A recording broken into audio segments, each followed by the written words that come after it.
But ये एक बड़ा क्रिटिकल सेगवे है। दो चीजें इसमें मैं बात करना चाहूंगा। एक तो ये है कि बुक की स्टडी, बुक को रीड करने की, बुक्स को पढ़ने की अहमियत वर्सेस चीज़ों को टेलीविजन या यूट्यूब पर देखने की।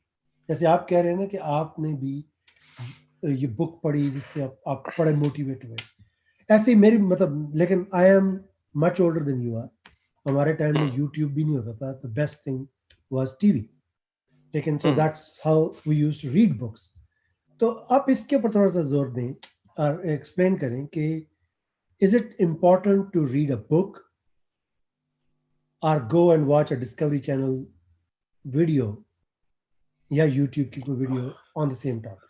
आई थिंक ये जो क्वेश्चन है ना, ये आई थिंक इसका कोई एक ऑब्जेक्टिव आंसर नहीं है। आई थिंक ये सही। पर्सन टू पर्सन चेंज हो सकता है। फॉर एग्जांपल मेरा ये कभी भी नहीं था एम कि मैं सिर्फ चीज़ों को, यानी कि मैं सिर्फ रिजल्ट्स को समझूं। फॉर एग्जांपल आई थिंक मेरी एक बहुत प्यारी वीडियो थी, आई थिंक दिसंबर के एंड में लास्ट ईयर, जिसमें मैंने ये कहा था कि पॉपुलर साइंस का जो काम होता है वो लोगों को रिजल्ट्स बताना है, ये बताना नहीं है कि वो पहुंचे कैसे उस रिजल्ट तक। तो अगर आप सिर्फ रिजल्ट्स जानना चाहते हैं हम्म। तो आई थिंक डिस्कवरी चैनल की वीडियो ठीक है। लेकिन मेरा कभी भी ये मकसद नहीं था कि मैं फॉर एग्जाम्पल अगर मुझे कोई कह रहा है कि ब्लैक होल जो है जितना छोटा होगा वो उतनी तेजी से वेपोरेट करेगा, I want to know why. ठीक है। हम्म। और दूसरी बात ये कि और आई थिंक कि मैं ये नहीं कहूंगा कि सबको, कि फॉर एग्जाम्पल अगर कोई आज पढ़ रहा है या पढ़ रही है ब्रीफ हिस्ट्री ऑफ टाइम और वो उसको वो मोटिवेशन ना मिले जो मुझे मिली थी, तो मैं उसको ब्लेम नहीं करूंगा। वो इसलिए क्योंकि कुछ हद तक मैं कह सकता हूँ कि मेरा मैथमेटिकल बैकग्राउंड बहुत स्ट्रांग था, यानी कि I knew calculus at the age of 13। तो दैट्स अनयूजुअल। बहुत से लोग हम्म। जो है वो 16-17 में भी नहीं जानते। ठीक है। वो इसलिए क्योंकि मैंने ओ लेवल्स में एडिशनल मैथ्स पढ़ ली थी, तो मुझे कैलकुलस करनी आती थी बहुत शुरू से, 12-13 एज से आती थी मुझे। तो अ, अगर हॉकिंग कोई, अगर मेरे पास मैंने वो अपनी कॉपी जो थी ब्रीफ हिस्ट्री ऑफ टाइम, मैंने एक दोस्त को दी थी, वो मुझे वापस में मैंने नहीं ली उससे अभी तक। अगर आप वो कॉपी देखो तो आप उसके मार्जिन में कैलकुलेशन देखोगे जो मैंने खुद की हुई है, ये पहुंचने के लिए वहां तक कि हम्म। इसने ये बात कैसे की होगी, रफ कैलकुलेशन बहुत। तो मैं ये कह सकता हूँ कि मुझे थोड़े से मेरा मैथमेटिकल बैकग्राउंड भी था, तो आई कुड परस्यू फिजिक्स। लेकिन ऐसा जरूरी नहीं है लेकिन कि वही मैं ये कहना चाह रहा हूँ कि there are there are many rivers that flow into a ocean. There is not only a one, एक ही तरीका नहीं है हम्म समंदर तक पहुंचने का। बहुत सारे छोटे छोटे और नदियां नाले भी तो जाते हैं। हम्म तो और भी बहुत सारे तरीके हैं।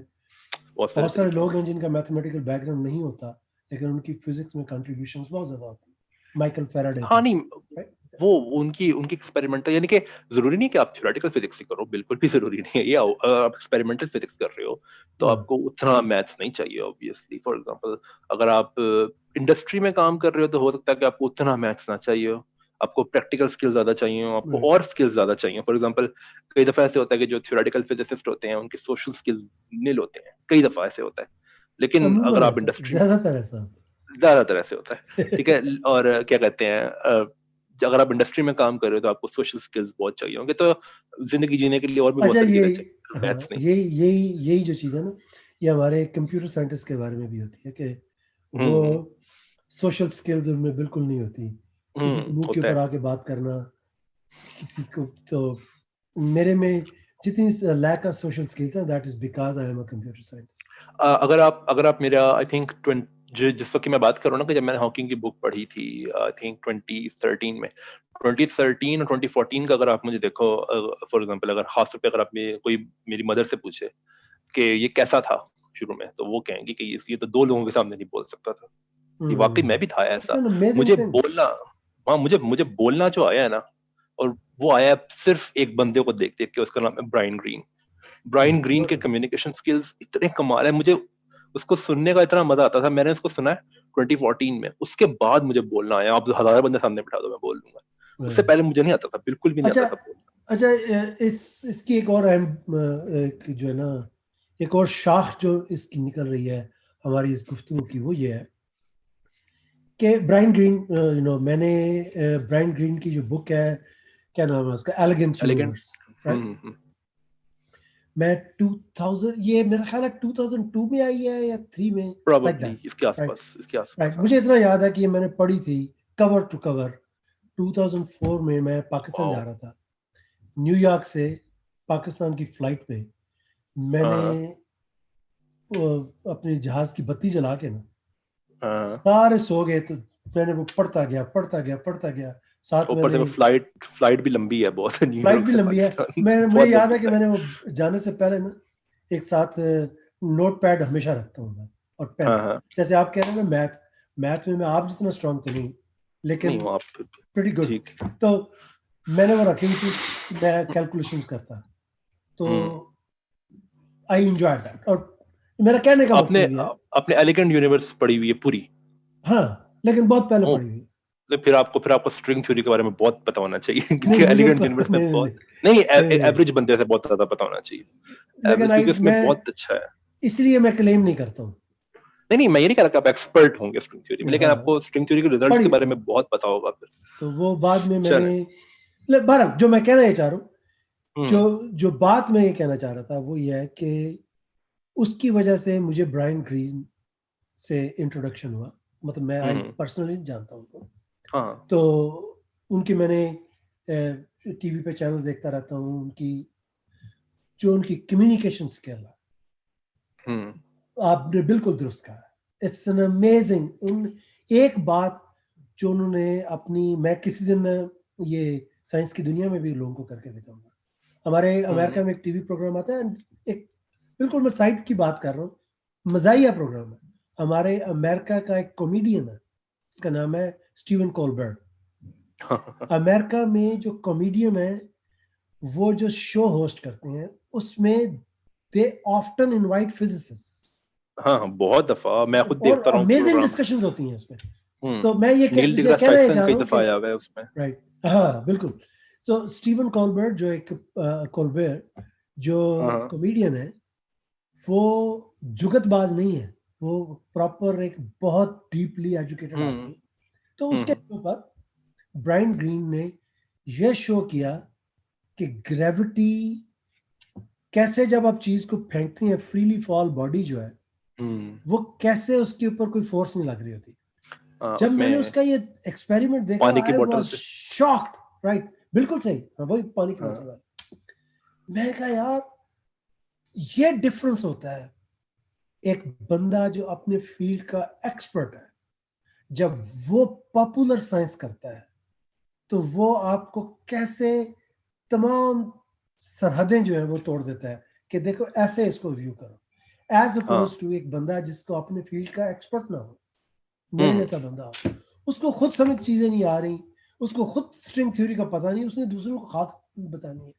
इसलिए जब मैं लिखता हूं तो मेरी स्पेशलिटी रिलेटिविटी है, क्योंकि मैं रिलेटिविटी को पढ़ रहा हूँ 1984 से, हम्म राइट। मैं क्योंकि फिजिसिस्ट नहीं हूँ, इसलिए दैट्स वो ओनली फील्ड है जिसमें मैं I can explain people anything. इसलिए मैं ऐसे तो आई अपने थिंक ये फील्ड से तो बाहर जाता उसमें नहीं। भी, आई थिंक ये तो एक्सपर्ट्स में भी होता है। फॉर एग्जांपल अगर आप मेरे से पूछो कंडेंस मैटर फिजिक्स के बारे में, तो मैं बहुत अच्छा नहीं बता सकता, मेरी वो फील्ड नहीं है सही, क्यों। लेकिन ये तो आई थिंक कुछ हद तक ये है, ये अप लेवल तक भी है ये बात सही कि अगर आप आजकल की दुनिया में तो हाइपर स्पेशलाइजेशन इतनी हो चुकी है कि आप हाँ, दूसरी फील्ड में अगर आप पूछो तो नहीं बताते लोग कई दफा। वो अलग बात है कि कुछ लोग हैं जो क्लेम करते हैं हमें सब कुछ पता है, उनको तो आप छोड़ो। नहीं नहीं, वो वो जो इसीलिए इसीलिए they make fool of themself, वो खुद को हम्म बेवकूफ बनाकर समझ। अच्छा, तो जो जो जो बात आ रही है, उसके तनाजुर में एक और बात बड़ी अहम है, वो ये है कि आपने भी बात की ब्रायन ग्रीन की, आपने की, इससे पहले आपने स्टीफन हॉकिंग की बात की, उससे हम्म। पहले मुझे पता है कि मेरी और आपकी कन्वर्सेशन में आपने रिचर्ड फाइनमैन की बात भी की हुई है, डॉक्टर अब्दुल फाइनमैन सलाम का की बात की। बहुत बड़ा राइट, कंट्रीब्यूशन है मेरी फील्ड राइट, स्टडीज में, आप कह सकते हैं डेवलपमेंट के अंदर। राइट, डॉक्टर अब्दुल सलाम का भी, तो ऐसे ही। तो हमारी लाइफ में जब स्टूडेंट्स पढ़ रहे होते हैं ना, या हम्म। बन रहे होते हैं, तो अच्छे रोल मॉडल्स, ऐसे मोटिवेटिंग फैक्टर्स जो आपको मोटिवेट करें, वो बहुत जरूरी होता है। हम्म। जैसे मेरी लाइफ में डॉक्टर अब्दुल सलाम का बहुत अहम रोल था। मैं पाकिस्तान में होता था, मैं जो बुक मुझे सलाम साहब पर मिलती थी, मैंने वो पढ़ता था, मैंने उनको एक दफा लेटर भी लिखा था। मैंने सिर्फ अच्छा लेटर का मुझे एड्रेस नहीं आता था, मुझे इंग्लिश भी नहीं आती थी, तो मुझे इतना पता था कि वो ट्रीस्ट इटली में होते हैं। मैंने डॉक्टर अब्दुल हाँ सलाम हाँ ट्रीस्ट इटली लिख के पोस्ट कर दिया। 3 महीने बाद उनका हैंड रिटन रिस्पॉन्स आया था अच्छा उर्दू में। गुड तो जो मैं बात कहना चाह रहा हूँ कि उसकी वजह से मैं बहुत मोटिवेट हुआ जिंदगी में, राइट। तो हर एक का फैक्टर्स डिफरेंट होते हैं, जरूरी नहीं कि आपने भी किसी को लेटर लिखा हो। What we were discussing was a very important aspect, and that was in your life the scientists who are of motivation।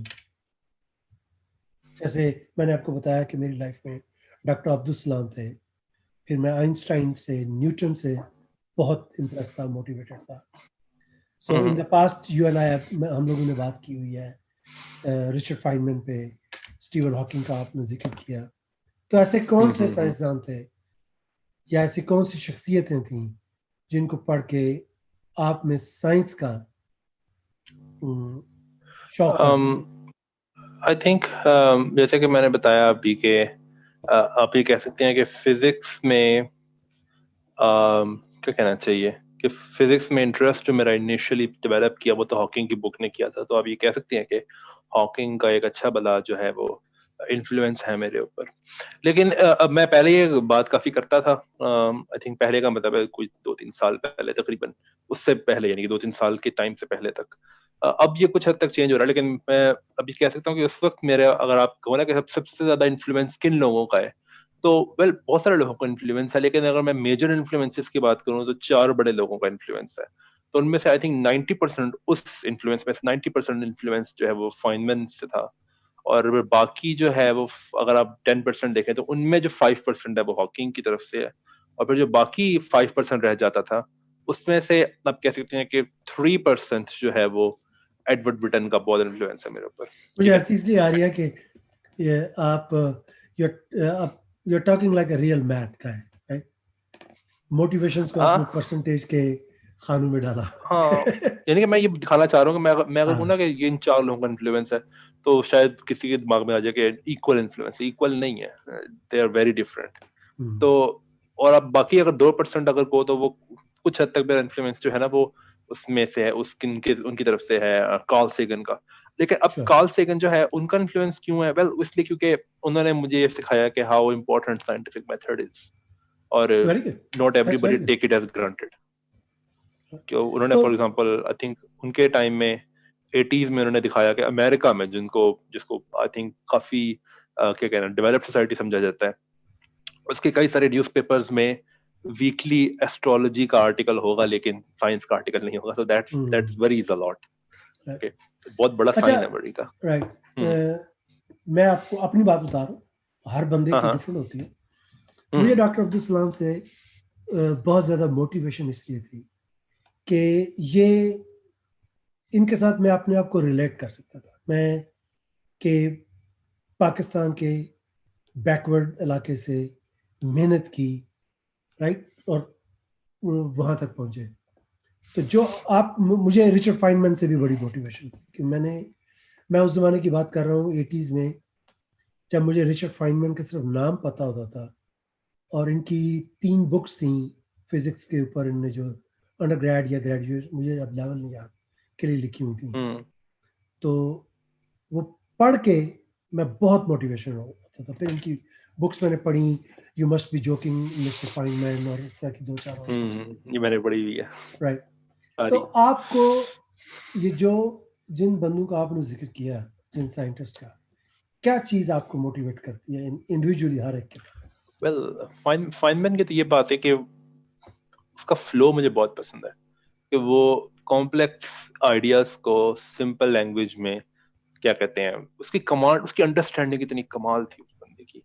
यानी कि ऐसा नहीं है कि फाइन फॉर एग्जांपल अगर आप एडवर्ड ब्रिटन को देखो, एडवर्ड ब्रिटन का काम फाइन, अगर आप एडवर्ड ब्रिटन के काम को देखो और फाइनमैन के काम को देखो, तो फाइनमैन का जो काम है कॉम्प्लेक्सिटी के लिहाज से बच्चा है एडवर्ड ब्रिटन के काम के हिसाब अच्छा, से, कुछ भी नहीं है, कुछ भी नहीं। एडवर्ड ब्रिटन का काम बहुत कॉम्प्लेक्स है, आप प्रिटेंड भी नहीं कर सकते कि यू अंडरस्टैंड वाह, दैट। आपका मतलब है कि कोई हाँ हाँ, आई ऐसा मतलब जो अंडरस्टैंड। फील्ड फील्ड से बाहर हो, ठीक है। तो मैं तो तो जो वैसे भी नहीं फील्ड कर के अंदर है सकता। वो भी, हाँ, वैसे मैं कह रहा हूँ कि जो फील्ड के अंदर है वो कई लोग नहीं कर पाते।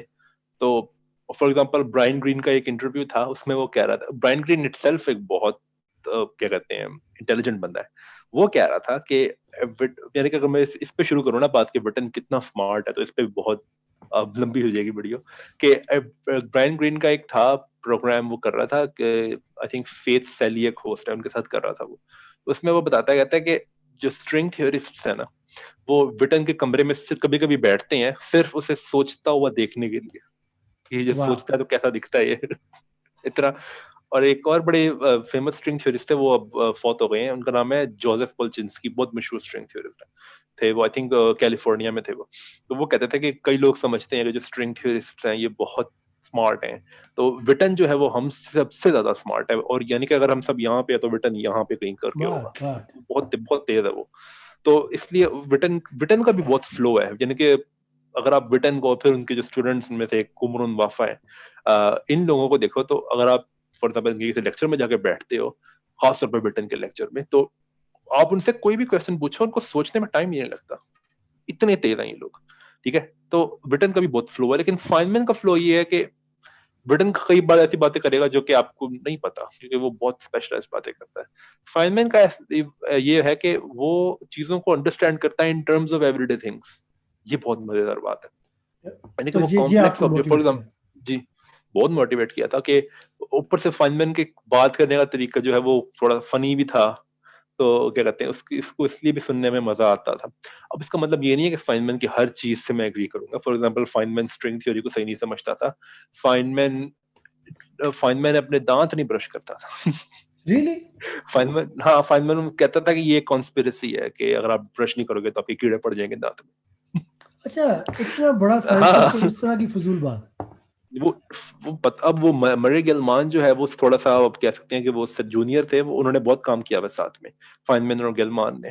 तो गेलमान ने बताया एक वीडियो में कि लोग लाके उसको पेपर्स दिखाते थे कि देखो यार ये स्टडीज हैं कि अगर आप ब्रश नहीं करोगे तो आपके दांत खराब हो जाएंगे, तो वो कहता था कि सारी कॉन्स्पिरेसी है। तो ये देखा ना, ये वाह दो साइड्स वाह। होती है हर बंदे की। सो नहीं नहीं नहीं, नॉट ओनली दिस यार, ये बंदे हमें, मुझे खुद नहीं पता, समटाइम्स मुझे गिलमान की पता वीडियो होता है। यूट्यूब पे आप देख सकते हो, यूट्यूब पे पड़ी आई हुई विल सी। वीडियो जो गिलमान। मैं बात करने लगा वो ये है कि हमारे सबके ना ब्लाइंड स्पॉट्स होते हैं जो हमें पता नहीं होता कि हम्म हम किसी चीज के ऊपर बहुत अनसाइंटिफिकली सोच रहे होते हैं। मुझे अपने कुछ ब्लाइंड स्पॉट्स का पता होता है, राइट, तो वो फिर मैं हम्म कॉन्शियसली उसको नहीं करता।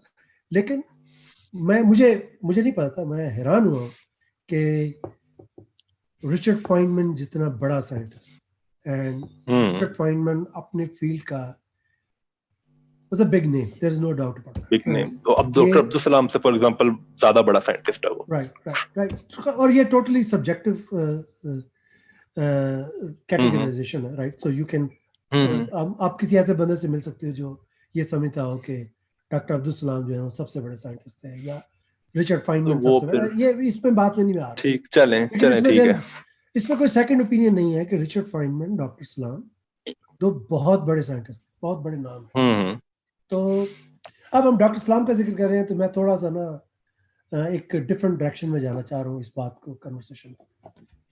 हम्म आप आईसीटीपी में होते हो, हम्म आईसीटीपी में आप कब से हो, क्यों हो, और क्या कर रहे हो? आईसीटीपी में मैं 2019 अच्छा, के पहले पहले सितंबर आप ये से हूँ। बता दें मेंबर्स को हाँ कि आईसीटीपी है क्या, हाँ और हाँ। मतलब क्या हम बात कर रहे आईसीटीपी आप ये कह सकते हैं कि डॉक्टर अब्दुल सलाम जो है ना, उन्होंने उनका एक ड्रीम ये था कि एक ऐसा इंटरनेशनल इंस्टीट्यूशन हो जहाँ पे फॉर एग्जांपल उनको ये बात बहुत बॉदर करती थी कि जिस तरह मनी है ना, वो आप ये कह सकते हैं मनी, पैसा, यानी कि उसका एक इम्बैलेंस है दुनिया में। ठीक है, उसको आप परफेक्टली कभी भी, अब मेरे पर्सनल ओपिनियन में, आप इसको परफेक्टली कभी इक्वली डिस्ट्रीब्यूट नहीं कर सकोगे, जो मर्जी कर लो आप। लेकिन वही कहते थे कि ठीक है, मनी डिफरेंट चीज है, कि वो डेवलप कंट्रीज में ज्यादा है। वेल, सिर्फ इसलिए नहीं है कि वो उनको सिर्फ मिल गया, ऐसे उन्होंने मेहनत भी की है, अभी तो नहीं है उनके पास, लेकिन डेवलप कंट्रीज में ज्यादा है और जो डेवलपिंग कंट्रीज है उनमें कम है। तो वो समझते थे कि अगर हम कॉन्शियस एफर्ट्स ना करें तो साइंस के साथ भी ऐसे हो सकता है। तो वो समझते थे, और उनके अपने आई थिंक स्पीचेस है जिनमें उन्होंने ये कहा है कि एक्चुअली जो डेवलपिंग कंट्रीज हैं they need science more than the developed countries, ताकि वो अपने तरक्की में पार्ट ले सकें। तो अब फॉर एग्जांपल जब वो आए थे यहाँ पे पाकिस्तान में अपनी पीएचडी के बाद, तो वो बहुत आइसोलेटेड थे। यानी कि आइसोलेटेड का मतलब ये है कि वो कहते थे कि जो the next string theorist is in Bombay. यानी कि जब वो लाहौर में थे तो वो कहते थे, सॉरी स्ट्रिंग थ्योरिस्ट कह रहा हूँ, the next physicist, theoretical physicist is in Bombay. ठीक है, तो यानी कि इतना करीब यार तरीन वो फिजिसिस्ट जो है वो दूसरे कंट्री के हैं। गवर्नमेंट कॉलेज लाहौर में उनको हम्म। फुटबॉल की टीम का मैनेजर बनाया हुआ हाँ एग्जैक्टली। ठीक है, है। तो आप यहाँ से अंदाजा लगाएं ये कितनी बड़ी ज्यादती कर रहे हैं। बिल्कुल। ओके भारत, हाँ। और दूसरी बात ये कि वो जाहिर है वो इंटरनेट का दौर भी नहीं था कि आप यहाँ पे बैठ के कोलैबोरेट कर सकते हो लोगों के साथ। तो आप ये कह सकते हैं कि वो आइसोलेटेड थे बिल्कुल, कि वो अपने आइडियाज डिस्कस नहीं कर सकते। कई दफा हो सकता है कि उनको जर्नल्स ना मिले वो जिनको चाहिए। तो उन्होंने ये चीज नोट की कि हाँ ये सिर्फ पाकिस्तान के साथ नहीं है, ये डेवलपिंग कंट्रीज के साथ मसला है। तो उन्होंने ये क्या किया कि उन्होंने कहा कि मैं एक ऐसा इंस्टीट्यूट बनाना चाहता हूँ जहाँ पे दुनिया के हर कंट्री से, चाहे वो डेवलपिंग कंट्री हो चाहे वो डेवलप्ड कंट्री हो, वहां से साइंटिस्ट आए, ठीक है, इंटरेक्ट करें एक दूसरे के साथ, और खास तौर पे डेवलपिंग कंट्रीज से लोग आए। और जरूरी नहीं है कि वो लंबे टाइम के लिए आए। फॉर एग्जांपल यहाँ पे ज्यादातर लोग जो आते हैं आईसीडीपी में वो 3 मंथ्स के लिए आते हैं। आई थिंक डॉक्टर अब्दुल की एक है वीडियो जिसमें उन्होंने यही कहा है कि यहाँ पे लोग आए। आई थिंक वो एक डॉक्यूमेंट्री बनी थी उसमें वो है भी। तो क्या कहते हैं, यहाँ पे लोग आए और आइडियाज एक्सचेंज करें डेवलप्ड कंट्रीज के जो साइंटिस्ट हैं उनके साथ, और फिर उससे बहुत ज्यादा मोटिवेशन मिल सकती है, आइडियाज मिल सकते हैं। फिर वो अपने कंट्री में जाएं और कंट्री में जाके वहां की साइंस की जो सिचुएशन है तो उसको बेहतर एजुकेट करें। करें। हाँ एग्जैक्टली। तो वो ये ये इंस्टीट्यूट जी वो पहले पाकिस्तान में बनाना चाहते थे। बाकी ये इसका मुझे अभी कह सकते हैं कि मैंने कई दफा सुना है। अनडिनाइबल प्रूफ मुझे नहीं दिखा इसका कोई आज तक, लेकिन सुना कई दफा है मैंने ये बात सुना मैंने भी कि यहाँ है। पे उनको बनाने नहीं दिया गया उनको यहाँ पे। तो फिर उन्होंने यहाँ पे त्रियस्ते में असल में कोई हो सकता है कुछ लोग सोचेंगे ये त्रियस्ते, अगर आपने आईसीडीपी का नाम नहीं सुना हुआ तो प्रॉब्ली आपने शायद त्रियस्ते का नाम भी ना सुना हो आज से पहले, ये इटली का कोई शहर है यहाँ पे। क्यों? वेल एक्चुअली त्रियस्ते में ना एक बड़ी स्ट्रॉन्ग फिजिक्स कम्युनिटी है। यहाँ पे बहुत अच्छी अच्छी इंस्टीट्यूट्स हैं, आईसीडीपी इटसेल्फ भी है, फिर यहाँ पे सीसा एक बड़ी कमाल यूनिवर्सिटी है, यूरोप की बेस्ट यूनिवर्सिटीज में से आती है वो थ्योरेटिकल फिजिक्स के हवाले से। उसके अलावा यूनिवर्सिटी ऑफ त्रियस्ते है। इसके अलावा यहाँ पे ऑब्जर्वेटरीज हैं जहाँ पे आप कॉस्मोलॉजी पे भी काम कर सकते हो। तो ये बड़ी स्ट्रॉन्ग साइंटिफिक कम्युनिटी है त्रियस्ते की। इसके अलावा यहाँ पे जमीन उनको मिल गई थी, ठीक है, दूसरी बात ये। और फिर डॉक्टर सलाम के साथ एक और थे इटालियन फिजिसिस्ट जो कि बहुत पावरफुल बंदे थे यहाँ पे, उनका नाम था पाउलो बुडिनिच। ठीक है, ज्यादातर जब आप आईसीडीपी के फॉर एग्जांपल लेक्चर्स देखते हो यूट्यूब पे, तो वो बड़े से हॉल में होते हैं जहाँ पे बड़ा लंबा ब्लैक बोर्ड आप देखोगे वहां पे होता है। उस हॉल का नाम बुडिनिच हॉल है, वो उनके नाम पे है क्योंकि उन्होंने भी बहुत कंट्रीब्यूट किया हुआ है तो इस इंस्टीट्यूट को बनाने में। लेकिन सब लोग यहाँ मानते हैं कि फाउंडर सलाम ही है, यहाँ इसके अब्दुल सलाम ही फाउंडर है, लेकिन उन्होंने बहुत कंट्रीब्यूट किया हुआ है। तो यहाँ पे आईसीडीपी का भी कह सकते हैं कि क्या कहते हैं, इसका जो मोटिवेशन थी वो ये थी कि डेवलप्ड कंट्रीज को साइंस प्रोवाइड की जाए एक तरह से, ये इसका एक मेन मोटिवेशन थी वो। अच्छा, आप ये कह सकते हैं कि हो सकता है कि मेन मोटिवेशन शुरू में ये ना हो कि आईसीडीपी सेल्फ नई साइंस प्रोड्यूस कर, लेकिन आजकल जहाँ के जो लोग हैं ये बहुत ज्यादा अच्छा, पार्ट लेते हैं नई साइंस को। तो हाँ अब वो ये तो बहुत हो गया आईसीटीपी के बारे में। कंट्रीब्यूटर्स हैं। हाँ हाँ। अब आप कैसे इस पे आए और क्यों आए और क्या कर रहे हैं? मैं अभी कह सकते हैं कि मैं इसलिए आया क्योंकि मेरी फील्ड जो है वो पाकिस्तान में एक्टिव नहीं है। अगर मेरी फील्ड पाकिस्तान में एक्टिव होती तो मैं कभी भी ना आता इस तरफ। अब मैं आपकी फील्ड क्या थोड़ी है? देर की, मेरी फील्ड हाई एनर्जी फिजिक्स और high energy theoretical high energy physics, और फिर उसमें से भी आप कह सकते हैं कि आगे उसमें एक फील्ड है जिसको कहते हैं क्वांटम ग्रेविटी। क्वांटम ग्रेविटी के कई सारे मॉडल्स हैं, उनमें स्ट्रिंग थ्योरी में काम करना चाहता हूँ। अच्छा तो अच्छा। वेल, तो ये अब पाकिस्तान में इतनी कोई वो नहीं है, आप कह सकते हैं एक्टिव। अगर एक्टिव होती तो मैं इतने लंबे टाइम के लिए पाकिस्तान छोड़ के ना आता। अच्छा, तो मुझे एक और बात बताएं इस पे जो वाजे नहीं हो रही। जी। यह है कि आपने हम्म। ए लेवल कर लिया, उसके बाद आपने बीएससी एफएस बीएससी एमएससी की। बीएस, नहीं बीएस बीएस 4 इयर्स किया का, पंजाब यूनिवर्सिटी से। पंजाब यूनिवर्सिटी से। हाँ जी। ओके, तो वो भी एक बड़ी उस मजेदार कहानी है। राइट, नहीं नहीं, वो उस कहानी के लिए मैं नाजरीन के लिए कि आपके मुताबिक जानने के लिए कि हम्म। उसमें जो आपने बीएस 4 साल का किया, जी, इसको अमेरिका में हम अंडरग्रेड कहते हैं। अंडर तो ग्रेड ये कहते हैं हाँ जी। राइट, राइट, तो इस अंडरग्रेड में आपने ये सारे सब्जेक्ट पढ़े कि आपको पता लग गया कि स्ट्रिंग थ्योरी पे आपने काम करना है, high energy physics well, start करना है? स्ट्रिंग थ्योरी का मुझे पता लगा था हॉकिंग की बुक पढ़ के कि ये एक क्या कहते हैं इमर्जिंग एरिया, बिकॉज हॉकिंग की बुक लिखी गई थी 80s में। हाँ हाँ। स्ट्रिंग थ्योरी में जो आप कह सकते हैं कि जो रेवोल्यूशन आई है ना, इसको जिसको first super string theory revolution भी कहते हैं, वो आई थी 1984 में। उसके बाद आई थिंक ये बुक लिखी गई थी हॉकिंग की। और एक सेकंड रेवोल्यूशन भी आई है जो जिसमें विटन ने एम थ्योरी आप कह सकते हैं पेश की थी, उससे पहले ये बुक लिखी गई है। लेकिन उस बुक में था कि स्ट्रिंग थ्योरी नाम की एक नाम का एक कैंडिडेट है जो कि क्वांटम ग्रेविटी को अचीव कर सकता है। तो उस वक्त से मुझे मुझे शौक हुआ स्ट्रिंग थ्योरी में, और जाहिर है उसको उस तक पहुंचने के लिए मुझे बहुत कुछ पढ़ना था पहले। लेकिन तो मैंने ये किया कि यार मुझे ये तो पता है कि मैंने काफी कुछ पढ़ना है, और ये तब की बात है जब मैं यूनिवर्सिटी नहीं गया था अभी, यानी ए लेवल्स कर रहा था मैं उस वक्त, तब मैंने ये बुक पढ़ी थी हॉकिंग की। तो अभी कह सकते हैं कि जब तक ए लेवल्स खत्म हुआ मुझे मेरा माइंड बन चुका था कि मैं बीएस फिजिक्स करूं। अब मुझे तो पता भी नहीं था कि क्या कहते हैं अगर आपने फिजिक्स में जाना है तो आपने क्या करना है। तो मेरे फादर ने क्या कहते हैं मुझे वैसे ही एक पूछा ए लेवल्स के कुछ, आई थिंक ए लेवल्स के जो एग्जाम्स थे उनसे, आई थिंक एक दो महीने पहले शायद, कि तुम क्या करना चाहते हो आगे। तो मेरा सारा खानदान जो था वो चाहता था कि मैं इंजीनियरिंग करूं। और पाकिस्तान और में हर एक क्या का कहते हैं खानदान यही चाहता है। पाकिस्तान में, हाँ, यानी कि मेरे खानदान में कुछ ज्यादा ही है, क्योंकि मेरा जो ददयाल है वो मेरी जो दादी हैं उनकी रिसेंटली भी डेथ हुई है। तो उनके आप कह सकते हैं कि मेरे 3 ताया, 3 चाचू, 3 फुप्पो हैं। तीन ही है एक्चुअली, मेरे खालाई भी तीन ही है। तो वो क्या कहते हैं ये काफी बड़ा आप कह सकते हैं ददयाल है। फिर उनके भी आगे बच्चे, फिर आपको पता है कि कई लोग खानदान में ओवर स्मार्ट होते हैं तो उनसे भी डील करना पड़ता है कई दफा। तो उन सब ने कहा क्योंकि ना अब हमारे खानदान में ये है कि ना मेरे जो सबसे बड़े ताया है ना, सबसे बड़े जो ताया है मेरे, वो एक तरह से आप कह सकते हैं फादर फिगर है मेरे, हमारे तमाम ताया फुप्पो वगैरह के लिए। और वो सिविल इंजीनियर है, ठीक है। अच्छा अच्छा। अब सब समझते हैं कि इंजीनियरिंग करना लाजमी है, ठीक है, अगर आप साइंस में जा रहे हो तो इंजीनियरिंग ही करनी है आपने। तो फिर मैंने कहा यार नहीं, मैं तो कभी भी इंजीनियरिंग नहीं करना चाहूंगा। तो मेरे अब जब अब ये तब की बात हो रही है जब मैं ए लेवल्स कर रहा था, अभी मैंने यूनिवर्सिटी शुरू नहीं की थी। तो मेरे फादर भी चाहते थे कि मैं इंजीनियरिंग करूं, यूएटी जाऊं। मेरी मदर भी चाहती थी, मेरी नानी भी उस वक्त हयात थी, उनकी भी डेथ हो गई है अब खैर, उनकी आई थिंक डेथ हो गई कुछ साल पहले।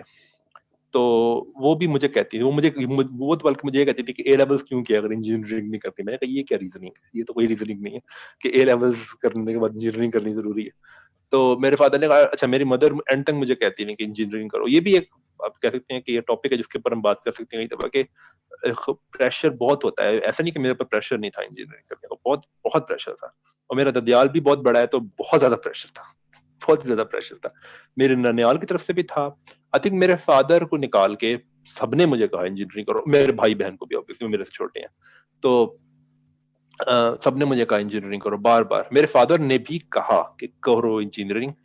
लेकिन उन्होंने ये भी कहा कि अगर तुम नहीं करना चाहते तो मेरी एक बात मान लो। मैंने कहा क्या? उन्होंने कहा ई कैट दे दो जाके। मैंने कहा अच्छा ठीक है। कब है ई कैट? पता लगा 1 हफ्ते के भी कम टाइम रह गया है। मैंने कहा यार कौन सी मैंने तैयारी करनी, छोड़ो जैसा भी होगा दे देंगे। तो मेरे फादर ने मुझे एक बात की कि ये मैं इसलिए कह रहा हूँ कि ई कैट दो, क्योंकि हो सकता है कि फ्यूचर में तुम कहो कि मैं इंजीनियरिंग नहीं करना चाहता था, तो मैंने ई कैट नहीं दिया। तो अब कई लोगों के जहन में ये है बात कि इंजीनियरिंग में दाखिला लेना बड़ा मुश्किल है यूएटी में। तो हो सकता है कि लोग समझें इसको मिलना ही नहीं था दाखिला। मैंने कहा ओके, सही कह रहे हो आप, बिल्कुल ठीक कह रहे हो। तो मैंने जाके ई कैट दे दिया। आई थिंक मुझे समझ नहीं आती कि ऐसा क्यों, क्योंकि वहां पे ना ये बड़ा मसला होता है कि अगर आपके बबल शीट से बाहर निकल गया ना आपका फिल जो आप कर रहे हो बबल को, तो आप वो मार्क्स भी काउंट करते हैं, ऐसा कोई मसला है। बहुत स्ट्रेजेंट मार्किंग है अभी का, बहुत स्ट्रिक्ट मार्किंग है वहां पे। तो आई थिंक मेरे 400 में से शायद 310 आए थे, इतने कुछ आए थे। तो मुझे मिल गया यूटी में दाखिला मैकेनिकल इंजीनियरिंग में। लेकिन मैंने नहीं जाना था मैंने। तो फादर ने मुझे कहा कि ठीक है मर्जी है तुम्हारी, ना जाओ। तो फिर मैंने क्या किया, ये वो टाइम है जब मैं ए लेवल्स के पेपर दे चुका था, ये उसके बाद ही कैट हुआ था।